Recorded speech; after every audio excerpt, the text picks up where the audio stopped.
Is the world falling? Is everything going to fail? Are we going to go out of business? So you have to just think smaller, like be a bigger fish in a smaller pond. And people forget that small companies actually have a huge advantage over big companies. It's super powerful. And I tell guys when they come to my event, don't be the freaking fly on the wall, right? Like get in there and talk to these guys. These guys are open books. Even when everybody else is slow, I'm still growing and having success. I was saying I was looking for something. I was trying to level up. I was trying to get around better people and smarter than me because you don't want to be the smartest one in the room. But you got $5-10 million business, no matter how successful you think you are, you're a few bad months away from going out of business.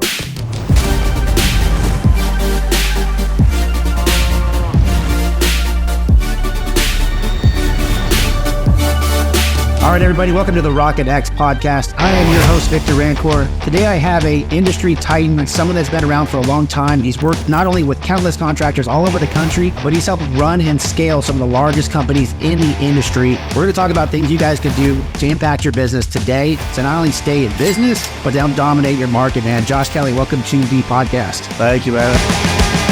This industry, you learn something new every day. Nothing's the same. It's not going to be the same next year. It won't be the same the year after that. Oh, for sure. Always evolving. So I could pound my chest all I wanted a couple years ago, but to say that I knew everything, it's a fallacy. Nobody can know everything. Nobody's a guru that knows all.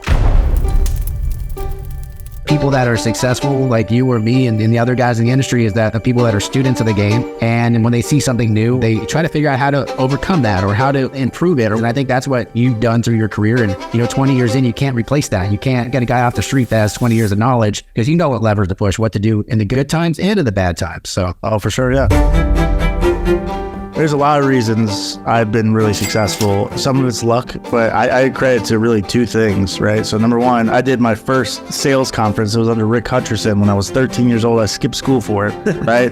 And I've read a business book or a self-help book a month since I was 13. And the other thing I credit is I've probably visited more shops, I don't know than anyone, but certainly up there. I'm close to helping and talking to and visiting over 1,000 shops at this point. And when you get that kind of exposure, you see some really creative stuff, and some of it's really good, some of it's really bad, but that exposure makes you think differently and think out of the box and do a lot of cool stuff, man. It's been almost impossible to do something you've never witnessed happen. And I think, a lot of people are like, well, you're a success too. I said, dude, I got to work at Service Champions as my first business. Some guys are working with their brother, uncle, cousin, or whatever that hired him to do HVAC. I got to see a different side of business from the beginning. And a lot of that is obviously why I'm successful. If I would have started at some random mom and pop shop, I wouldn't be where I'm at. I got to see the inner workings of a large organization, and it allowed me to grow. And I tell people, I was like, half the time when I went out to events, I'm just a new guy. I was only in business for a year. I mean, my ego was big, but I was still a little guy, right? When I started talking to them, they invited me out to the shops. I got to see the different things and how things to operate in different markets, and it's super powerful. And I tell guys when they come to my event, don't be the freaking fly on the wall, right? Get in there and talk to these guys. These guys are open books. One thing is you come out to one of my trainings and the stuff I do works, but you have to change it to your business. You have to change it to your market. A smaller business has things they can do really well, and they have things that they have no real chance of winning, and don't play in places that you can't win, right? A company that does 3 million or 2 million or 5 million wants to do radio is you better pick a small radio station, own it. Don't buy Channel 3 and compete with Verizon that runs commercial every 45 minutes. You're not going to win that battle. So you have to just think smaller, be a bigger fish in the smaller pond. And people forget that small companies actually have a huge advantage over big companies, which is they can and are willing to do the guerrilla marketing, the one-to-one, the hand-to-hand combat. You start shrinking the pool that you're in, and that's where you have a lot of success. The first thing you generally do whenever you're slow is always attack your customer base. There's only 3 ways to make more revenue, and people only focus on the 2. They tend to focus on new customers, making more off the customers they have, increasing the average ticket, flipping more leads, all that, but they skip the third one, which is just getting them to use you more often, which is one of the easiest levers to pull, actually. Communicating with your customers, reaching out, text message, emails, ringless voicemail, phone calls, but a lot of companies also do this poorly too, right? They just put them in a power bank, they start dialing these people, but they have no information about what would be beneficial. They'll do opportunity tagging, hey, this guy got pitched air scrubbers twice. We should probably talk about air scrubbers and reinforce that message. So you hit your customer base first, and then you start thinking for the new customer side, what's something I could own? Don't do something that you can't own. If you're a $3 million business or $1 million business, start with owning the neighborhood you live in. Like, get involved in the HOA, talk to your neighbors, do the door hangers, do the knocking if you're set up for that, right? Do the postcards, do direct marketing to them, right? Pick an area that you can own and focus on. I talk to people a lot, like obviously I use social media for everything, right? You got to become the market leader because almost every homeowner, the housewife, they're on those Facebook community groups, the next door apps. Like I would do knowledge-based videos every month and I would just talk about things they should focus on. Like, hey, by the way, it's October. This is the best time to change your air filter because X, Y, and Z. If you don't feel comfortable changing your air filter, you don't know your size, put your information in here, right? My team will reach out, we'll send you a free air filter because you're in our local community. Then we get on the phone and be like, hey, when was the last time you had a tune-up done? Oh, wow, we're running a special for $59. So with the $59, we're going to include the filter. We'll come in and take care of it for you, right? So we started dominating our market just by giving out little bits of information every month inside of it, and we get to every community group. I used to have the employees, I would pay their wives to get in their local groups because they would live in different cities. I'd pay the wife to get in there and they would mine for leads, and if they got me a lead, I'd pay them a $20 gift card every time they got a lead. So that's kind of like how we did some guerrilla marketing. At the end of the day, like, you have to put together a scalable process. You have to have a system. You have to drive. You have to hold your team accountable. And there's all kinds of stuff that we could talk about that, but really the key is like consistency. Yeah. Consistency on every single call, making sure they're talking about the same thing, doing the same thing, following the same process. But what I've learned over the years is like the only way to be really successful in sales and converting on those customers you have is to create a really simplified, really scalable process. Well, if you're short on calls, it's expensive to get new customers. It's really cheap to be effective and get the most of the customers that you're already doing business with. Yeah. That's the first place you should always look when revenue's not there. And I'll drop an easy commercial, www.rp1.ai. Go ahead and check that out. We can help you out with that. I was a sales guy, right? Like I knew how to sell the shit out of stuff, and then I sold myself into trouble. In 2021, I almost went bankrupt because I had outkicked my coverage. I had sold my way into trouble. I didn't know how much cash I was going to need. I wasn't doing a cash flow assessment. I didn't any of this stuff. It was just like, just sell, sell, sell. Well, I didn't understand how you grow those employees. Everything grows, and we didn't associate it. So I had to like take a step back in 2021. I laid off 50 fucking people, and I really had to take a look at the business. I have to learn this stuff. Like, sales is great. Like you need sales, but you can have two different companies. Like both are 10 million. One's making 25% net and the other one's making freaking 10%. Like what's the difference between that? Well, it's going to be the operation and understanding all the other levers that you have to pull to get to those numbers. Yeah, at the end of the day, most contractors, like, it's just the truth. It's not good by any means, but they judge a business, they're successful or not, whether their bank account goes up or not. And the truth is, you could get away with that when you're a $1 million business because you know everything that's going on, you know all the calls, you know every single customer. You have a decent head around. You can still get yourself in trouble there, but you got $5-10 million business, no matter how successful you think you are, you're a few bad months away from going out of business. You need to know your numbers. You need to set your gross margins properly. You need to build yourself up for success and growth. And then people get real bitchy about that stuff. It's like, why is this company so much more expensive? It's because they know what they have to charge to make it real, right? To make it survivable, to make sure that even when everybody else is slow, I'm still growing and having success. That takes money, and that takes systems, that takes support, that takes operations.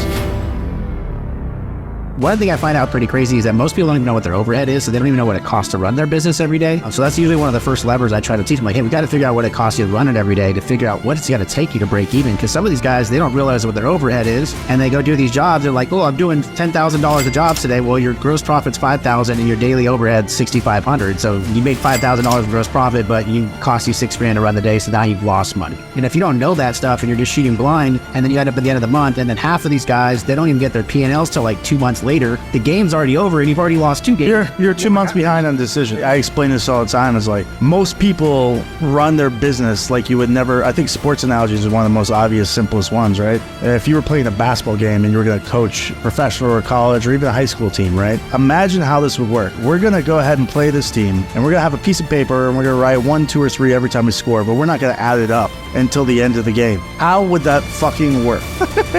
Not great.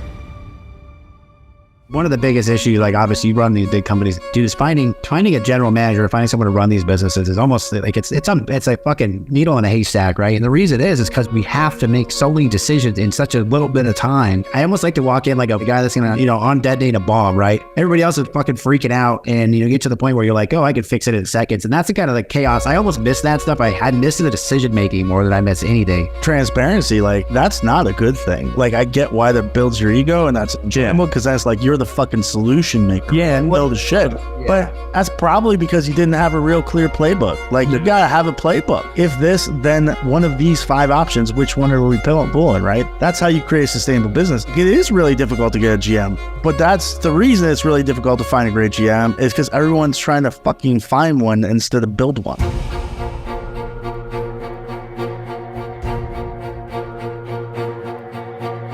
But most people don't think like that. They think like they're the solution finder, and that works up to a certain point, but good luck doing that with a $50 million or $100 million business. They have to make decisions without you being involved. Otherwise, your life is going to be fucking miserable.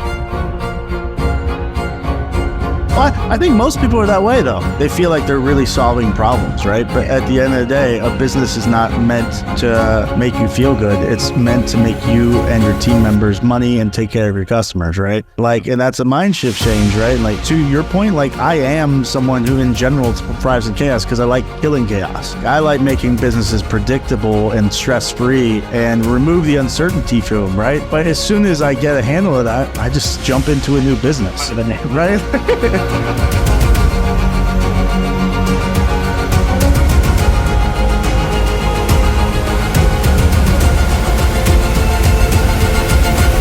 My phone doesn't ring anymore, which I do miss that. Like, I thought I had friends, but it was just people that needed something all the time. That is a real fucking shitty part about being successful. Every time I go do something, like I go out, they want me to pay for the drinks. They go out, like it just always ends up being like, this isn't fun for me. I'd rather hang out at home and be with my kids than hang out with you guys. As weird as it sounds, you just need to shift up your friend group. There's people that wouldn't do that, but they generally are going to be successful, driven business owners too, because they understand what you're going through in the process. Oh yeah, you got to top grade your own friends. So if you guys are listening to this, right, you do have to level up your friends. Like, I still hang out with my retarded high school friends every once in a while, but that's not who I hang out with on the regular, right? You want to get around people that are successful. It wasn't just like out of no reason. Like I was saying, I was looking for something. I was trying to level up. I was trying to get around better people and smarter than me, because you don't want to be the smartest one in the room. And the way you do that is by, coming to events and going to places where these people are, right? And Josh is going to be one of the speakers at RocketX, May 1st through 3rd in Dallas.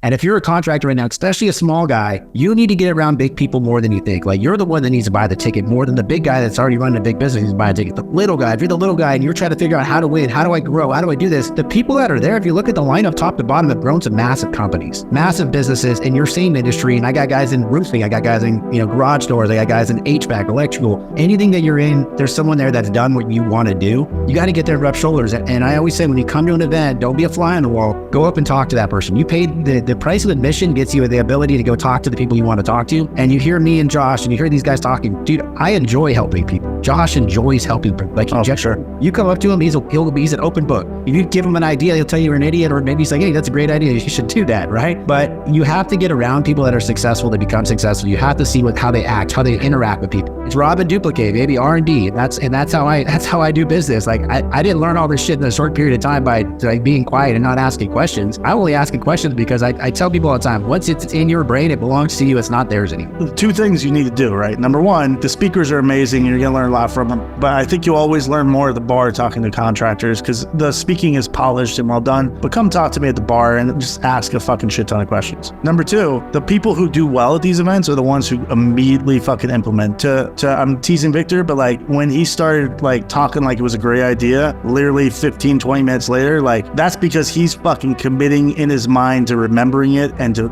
doing it. That is a good thing. Everyone's like, how do you think? I went from nothing to where I'm at now because I put myself in those rooms. Like, I was in the room at Service Shed. We had some really good sales guys, right? Oh yeah. If I heard something, dude, within seconds, that's mine. Like, I would make it my own as quickly as I could. But like, dude, no one's reinventing the fucking wheel. I mean, there are some new creative things out there, but it's 1%. And by the way, it's not the thing that makes you super successful. The super successful stuff is the basic stuff. the faster you can implement stuff, the faster you can get where you want to go. And the reason I put these events specifically at the end of the week. So we do Wednesday, Thursday, Friday. You fly home Saturday. Sunday, you think about what you're going to implement. By Monday, you need to implement that shit. I think that's one of the big things for me. That's why I do at the end of the week. So like, I want you to go home, really think about it over the weekend and get your ass to fucking work on Monday. Josh, man, it's been a pleasure. It's always a good time talking to you. I'm excited to see you in May. If you guys haven't got your tickets yet, go to www.callprofitrocket.com. Sign up for RocketX. It's May 1st through 3rd. We got some great speakers. We got a great lineup. You guys will really enjoy it. And then the goal, the reason I put it in May is because I want you to implement that shit, because the number one time to make money or lose money is summer. We're going to right now, this is where you can make the most amount of money, and I want to make sure you hold on to it as well. So thank you guys for tuning in. I hope you guys enjoyed this podcast. Josh, thanks again for coming on, brother. No worries. Appreciate you, bud.